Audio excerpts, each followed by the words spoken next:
Hindi ito isang kwento na tulad ng iba. Totoo, may simula ito.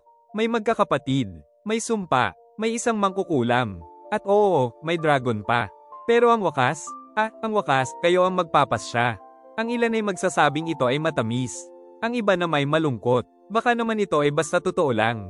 Ngunit gaya ng lahat ng alamat, nagsisimula rin ito sa noong unang panahon. 3 magkakapatid, magkakamukha, ipinanganak sa iisang araw. Ngunit pinagiwalay sa parehong gabi dahil sa isang babaeng tinatawag na ginang baliw sa utak. Isang mangkukulam, o iyon ang sabi niya.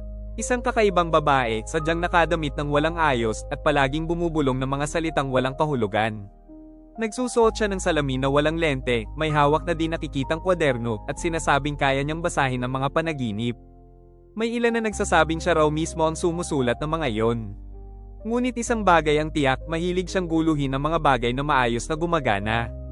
At ang 3 magkakapatid na sanay lang aking magkasama, nagtatawanan at naglalaro.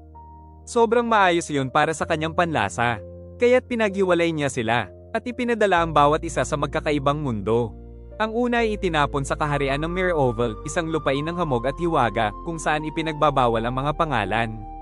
Dahil doon, kapag pinangalanan mo ang isang bagay, para mo na rin itong ikinulong. At kapag ikinulong, pinapatay mo ang panaginip.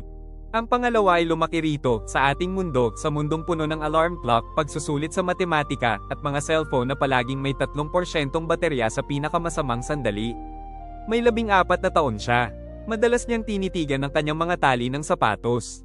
At mas madalas pa niyang tinitingnan siya, na laging 2 hanay sa unahan, na parang sinadya talaga ng tadhana. Ang pangatlo ay ikinulong sa mundo ng second, isang lugar na walang mahika, walang sorpresa, walang laro. Doon, ang lahat ay nakaayos, sinusuri, tinutukoy. Nararamdaman pa rin ng mga tao roon, syempre, ngunit dahil sobra nilang pinag-uusapan, nakalilimutan na nilang maramdaman talaga. Lahat ay pinagpaplanuhan, walang nananaginip kailanman. At nang ang batang gitna ay malapit na mag-14 na taon, nagsimula siyang makaramdam ng isang bagay. 2 presensya, mga mukhang pamilyar sa kanyang mga panaginip, mga tinig sa gitna ng kanyang katahimikan. At doon nagsimula ang lahat. O halos, hindi. Nagsimula talaga ito nang sabihin niya ang salitang "hi" sa kanya sa isang karaniwang pasilyo sa pagitan ng 2 klase.